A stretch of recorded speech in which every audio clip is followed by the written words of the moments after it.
Hey everyone, it's Sam with Wealthquest, and today we're going to talk about the Inflation Reduction Act, or IRA. And before we jump in, I think it's important to know this video is meant to be a summary. So if you have questions, feel free to reach out after.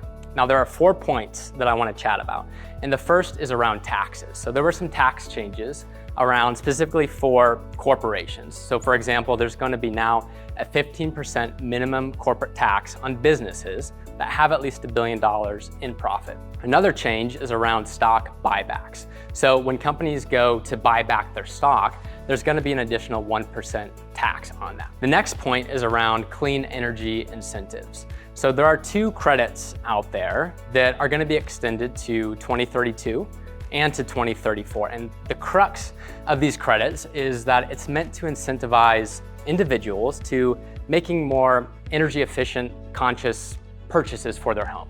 So for example, if they buy an energy efficient window or skylight, they might qualify for this credit. Now, a more commonly talked about credit is the one around electric vehicles. So this credit is $7,500. It's being extended, but there are a lot of hoops to jump through. For example, you need to be under a certain income limit. The price of the car needs to be below a certain point, and the manufacturing and pieces of the car need to be domestic. So there are a lot of hoops to jump through, but that credit is available. The third piece is around healthcare.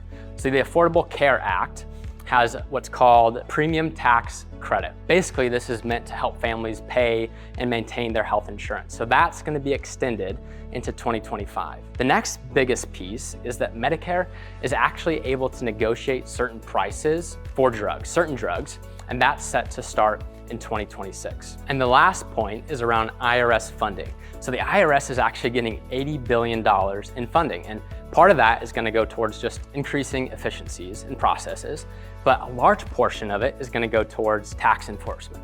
So if you're looking for a job that'll make you popular with the neighbors, they're actually hiring 87,000 new IRS agents and employees. The good news is there's a lot of literature out there that says if you're making $400,000 or less, this shouldn't increase the likelihood that you'll be audited. Again, this is a pretty high level overview, so if you have questions, feel free to reach out.